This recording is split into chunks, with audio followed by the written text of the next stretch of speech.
किसी सूरत में रशिया और चाइना ईरान में हथियारों की कमी नहीं होने देंगे। देखिए, आप ये सोच रहे हैं, अगर बड़े सारे सवाल जो डोनाल्ड ट्रंप और पार्टी जो है इनकी एडवाइज़र्स की पार्टी, ये जो है ये सोच रही थी कि ईरान की मिसाइल ख़त्म कर देंगे। ये 5 महीने तक इनकी कोशिश यही चल रही है कि ईरान की मिसाइल्स ख़त्म कर देंगे, और वो ये सोचते हैं ईरान की मिसाइल ख़त्म हो जाए, और जैसे ही ये सोचते हैं कि अब कम हुई मिसाइल, वो एक्स्ट्रा मिसाइल फायर करने लगता है। वो जॉर्डन में इतने बुरे पिटे हैं साहब, अगले वीडियो में मैं आपको बड़ा खुलासा करूंगा कि अरब देश अब क्या सोच रहे हैं इस पूरे हमले को लेकर। जॉर्डन में ऐसा पीटा है, कुवैत में ऐसा पीटा है, बहरीन में ऐसा पीटा है, सऊदी में भी जैसे हमले हुए हैं, उसके बाद जो है समझ में आ गया इनको कोई मिसाइल खत्म नहीं हो रही। खबरें ये हैं कि मिसाइल्स अमेरिका की खत्म हो गई। जनरल डेन केन जो चीफ ऑफ जॉइंट स्टाफ है, ये जो हमले चल रहे थे, डोनाल्ड ट्रंप जो कह रहे थे हम सेकेंड वर्ल्ड वॉर के बाद सबसे बड़ा हमला करने वाले हैं, उसका नतीजा क्या होता ये भी डोनाल्ड ट्रंप को बताया गया है। उसका नतीजा ये होता कि नक्शे से कई देश मिट गए होते। आप सोच नहीं सकते कितने बड़े हमले होने वाले थे। ये जो डोनाल्ड ट्रंप अगर ये हमला कर देते, जो ये कह रहे थे कि सेकेंड वर्ल्ड वॉर के बाद सबसे बड़ा हमला होगा, एयरफोर्स 1 में उनसे पूछा गया तो बोले मैं वो हमला करने वाला था जो सेकेंड वर्ल्ड वॉर के बाद सबसे बड़ा हमला होता। और फिर उन्होंने कहा कि जो है वो सऊदी के क्राउन प्रिंस ने मुझे रोका और कतर ने मुझे रोका, और तमाम इन देशों ने जो है मुझसे कहा कि अभी आप हमले मत करिए और बातचीत को एक मौका दीजिए, और हम कोशिश कर रहे हैं कि लोगों की जानें ना जाएं। इस तरह की बात डोनाल्ड ट्रंप कर रहे हैं। 168 बच्चियों की मौत जो है वो दिखाई नहीं दी, है ना। अली खामनी साहब को टारगेट किया, वो दिखाई नहीं दिया। उनको शहीद करने के बाद सोचते हैं कि डील हो जाएगी। कैसे डील हो जाएगी साहब? अभी तो फिलहाल जो मेरे पास खबरें हैं, पुख्ता खबर नहीं है। अभी थोड़ी देर पहले हॉर्मुज में एक जहाज को ठोक दिया ईरान ने, थोड़ी देर पहले की खबर है। अभी धीरे से देखिए आएगी बाहर।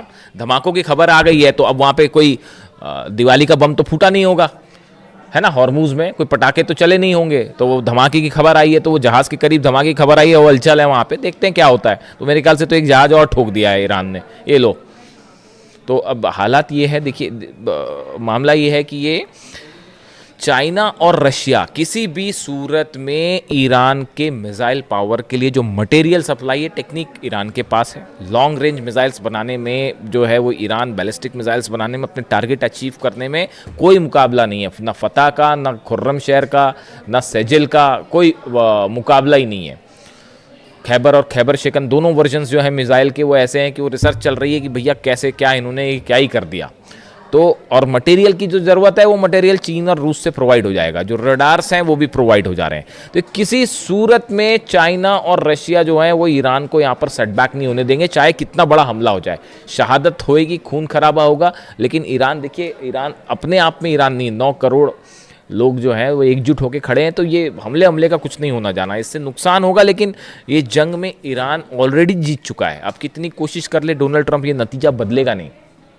और ये बड़ा इकोनॉमिक स्टेक लगा हुआ है रशिया और चाइना का ईरान में, वो किसी सूरत में नहीं जो है नुकसान पहुंचने देंगे। बड़ा नुकसान की जंग हो जाए और ईरान हार जाए, ऐसा कतई नहीं होने जा रहा।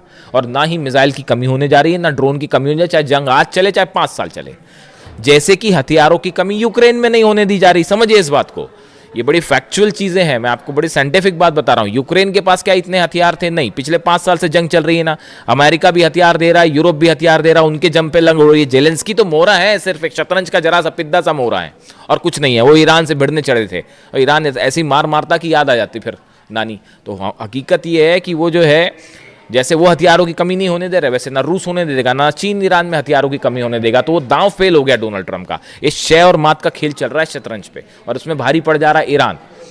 तो वो हथियारों की कमी होने नहीं देगा। तो अब और जंग करना जो है वो तो हौसले की बात है। वो ईरान में कूट कूट के भरा हुआ है, ईरान की लीडरशिप में कूट कूट कर भरा हुआ है। उसी का नतीजा है कि ये जो हो रहा है। तो पहली चीज़ तो ये जो हथियार पहुंचे हैं वो फिर एनालिसिस हो रहा है कि चीन ने क्या पहुंचा दिया भैया, पहली बात ये। दूसरी, इस तरह भी खबरें हैं कि रशिया से भी कुछ पहुंच गया मटेरियल नया, उसको लेकर जैसी कंफर्मेशन आएगा मैं आपको बताऊंगा। इस तरह की खबरें हैं कि मिसाइल से जुड़ा कई सामान जो है वो रूस की तरफ से भी ईरान भेज दिया गया है। ऐसी भी खबरें हैं, 1-2 दिन में देखिए आपको सुनने में मिल जाएगा ये मामला।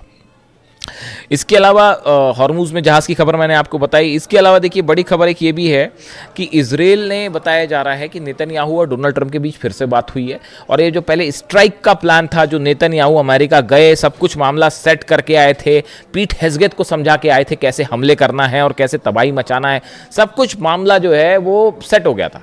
लेकिन उसके बाद जो है एंड टाइम पे स्ट्राइक वापस हो गई, तो नेतन्याहू फिर नाराज़ बताए जा रहे हैं। अब वो फिर कोशिश कर रहे हैं कि किसी तरह से तैयार किया जाए हमला करने के लिए। तो वो बताया जाता है कि इजराइल ने जो है, नेतन्याहू ने इस तरह की बात की है डोनाल्ड ट्रंप से कि देखिए आप जो भी करें, हमला करना है हमला करो, डील करना जो करना करो, लेकिन इजराइल के इंटरेस्ट पूरे होने चाहिए, चाहे वो मिलिट्री के लिहाज से हो, चाहे सिक्योरिटी के हिसाब से हो, चाहे इकॉनमी के हिसाब से हो, हमारे पूरे इंटरेस्ट को सेफ रख के जो काम करना है वो करिएगा। तो इस तरह से एक बार फिर थोड़ी मनमुटाव वाली खबरें आ रही हैं डोनाल्ड ट्रंप और नेतन्याहू के बीच में। खैर देखते हैं उसका जो भी हकीकत होगी। अभी फिलहाल इस खबर से सनसनी है और ब्रिटेन की इकॉनमी को बड़ा नुकसान हो रहा है, वो बाबल मंदेब और हॉर्मुज बंद होने के चलते। वह उसमें चलिए इकोनॉमिक एस्पेक्ट है, मैं उस पर अलग से आऊँगा, लेकिन फिलहाल इस खबर ने पेंटागन और न्यूयॉर्क में, खासतौर पर न्यूयॉर्क में जो एक्सपर्ट्स की कई थिंक टैंक्स होते हैं जो न्यूयॉर्क से ऑपरेट होते हैं और कुछ वॉशिंगटन में, सब में सनसनी फैला रखी। जो भी अपडेट होगा आप तक पहुंचाऊंगा। वीडियो कैसा लगा कमेंट करके ज़रूर बताएं। Thank you so much.